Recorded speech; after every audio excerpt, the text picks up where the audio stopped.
I want to talk about this longshoreman strike, and not just for the strike itself, but for what it represents. What this strike represents is an impossible task.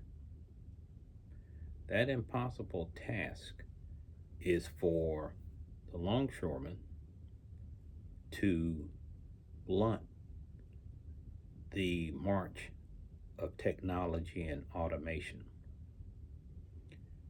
I've long advocated that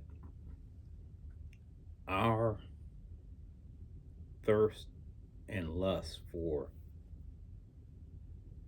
inexpensive goods and services has driven the ability for individuals to make and maintain a living wage, because automation never stops. The search for automation to replace human intervention in the economy never ends. And particularly if it's something that is manual labor, for example. But it doesn't just stop there, because now it's creeping up into what we once called high tech jobs with AI. And all these things are meshing together to squeeze out the human component. Of course, the way companies rationalize putting in an automated port or some other automated assembly line or self checkouts at the grocery store or any store is that they take that automation and they do their studies, and they basically take the wages, the insurance, the retirement plans, everything involved with that human employee, and they match it up against this automated worker, for lack of a better term. Now, they may say this automated piece of technology can do the work of 3 people, and the employee doesn't know what this costs. I mean, it could cost 300,000, a million, whatever the case may be. It's all relative. But they may amortize that technology over 10, 15, 20, 30, 40, 50, 60 years, depending on how that technology is situated. So they go on what's called a return on investment. How many years will it take for me to make more profit with this piece of equipment compared to these individuals? And once I pass that, then it's all profit. Now, I may need someone to maintain this unit. I may need someone to operate 10 of them, depending on what it is. So, consider what could take place here. You could have an automated cargo ship, remotely controlled by someone anywhere in the world, traverse the Atlantic Ocean or Pacific Ocean, come into an automated port, unload the ships with automated handlers that pick up those containers, take them to where they need to go, and you have the 18-wheel truck sitting there in the right position, and you basically place that shipping container right onto that flatbed and it leaves. Now let's go a step further. It's already being tested now with the driverless trucks. So let's say you have a fully automated 18-wheeler taking that load and taking it to the distribution point and dropping it off. So in that whole chain, there might not be any people, any humans. So the revenue and costs that are saved by eliminating the people, is it passed on to lower cost to consumers? Of course not. It's going up the chain to the stockholders, to the owners, to the CEOs, and they become multi-billionaires and near trillionaires, which will be coming soon. So this brings me to another point. Ironically, many of the people whose jobs are in danger from this automation are supporting the wrong politicians out of emotion and out of other things motivating them. And the reason I say that is you hear politicians now, some of them say, we have to make the multimillionaires and billionaires pay their fair share. 9 times out of 10, the people that are under pressure from this technology, including some of these people or many of them that are striking the longshoremen, and their leader said, if we automate all this stuff, who's going to pay the taxes? Those machines can't pay taxes. And he's right. The machines can't pay taxes, but the people that are reaping the outside rewards, who are amassing your former salaries, can pay taxes. Those multi-billionaires that you're complaining about, and that you want to share of that money. But what happens when someone says, we have to make these people pay their fair share? You got a horde of people over here who are getting pushed out by this very technology that these folks are funneling their money up to the top and putting into their bank accounts. Fight against those politicians that say we have to make these people pay their fair share, because there are so many loopholes and everything else they can do, partly because of that amortization of all this automation that they can carry forward for years and years. They're not paying taxes. So you need to be supporting the politicians that say they want these people to pay their fair share of taxes, because they are paying their fair share of taxes, then some of those funds could be pulled back down and maybe be used to benefit you. The technology march is not going to stop. The Jetsons, the cartoon show that I think about all the time, they got it wrong. See, the Jetsons, there was automated robots, but they were owned by the workers.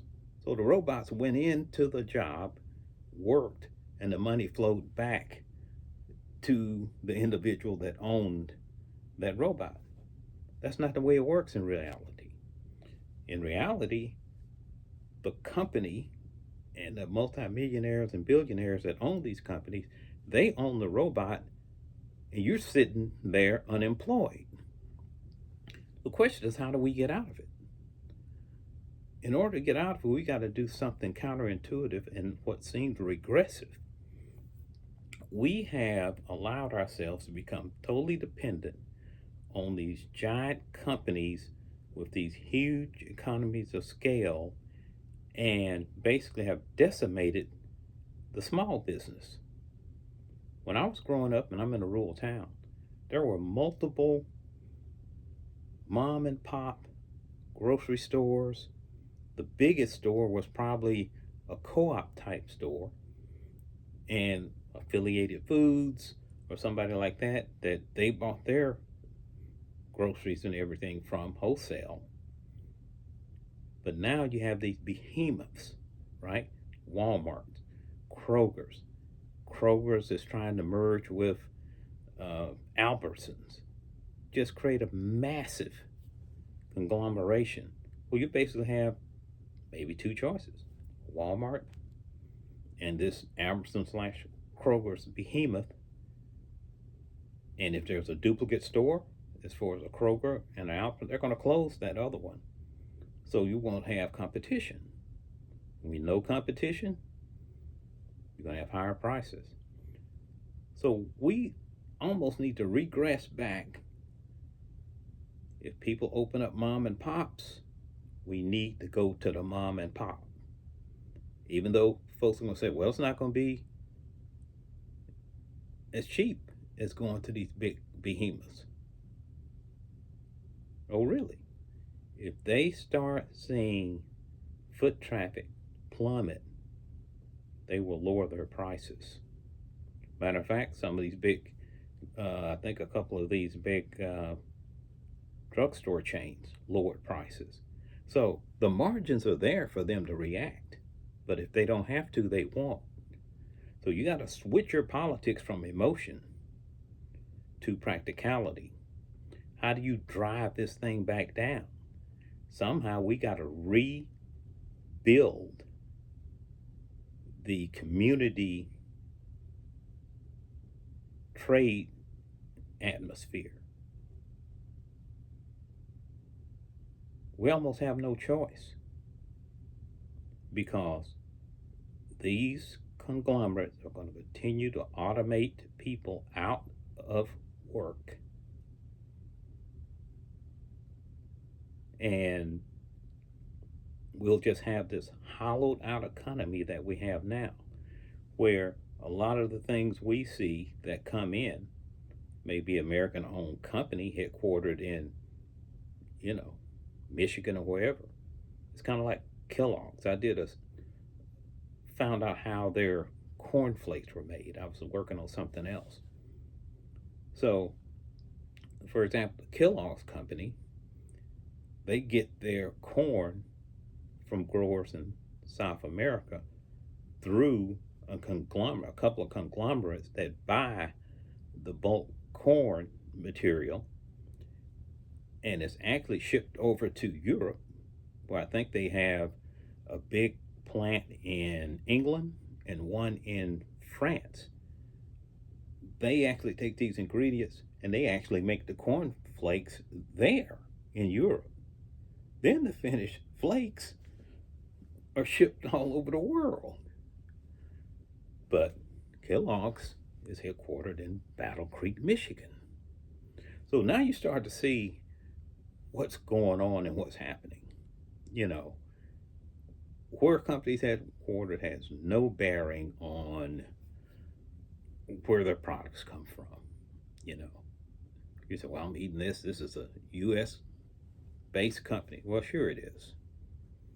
That's where the ultimate profits flow into. But as far as where they producing this stuff, it could be anywhere, all over the world. And that's what's going on. So the longshoremen, and some people, are angry at them. So they make so much money that this 70+% increase thing they want is being greedy. Well, that's up to each individual to decide. But what I'm saying is, we have to take this stuff back. The economy of scales are everywhere. Rental housing. Corporations are buying up houses in neighborhoods, raising the value of the property in the neighborhoods, raising the rents, and all those kind of things. Well, that means people need to go to individual landlords, and some technologies can't be stopped. People that own printing presses and print shops and all those things, they don't do a fraction of the business they used to. Why? Electronic marketing, email, things like that. Receptionists. You walk into most companies that have been around a long time, the front desk is empty because of automation, automated phone systems. You can't hardly get a hold of a human in some companies because you got to go through this tree and do this. Well, it used to be a person answering that phone. They're all gone. So, unless we're going to sit around one day and find ourselves obsoleted, except for some folks that are at a different level that are coding and managing the AI, operating these automated systems, but all those massive people that it took to keep things running, they've been replaced by a machine. We need to wise up, align our politics with our pocket, not with our emotion or who we like or who, we have some kind of issue with because of their ethnicity, race, background, whatever, and align our politics with making these people put in their fair share. That's what it's all about. And then figuring out how we become the entrepreneurs and do business with each other to fight against these massive behemoths and the economies of scale that have us trapped. And tell you the truth, we are trapped. You want to go get something to eat? You want to go get some groceries? Most places, you got one or two choices, and that's about it.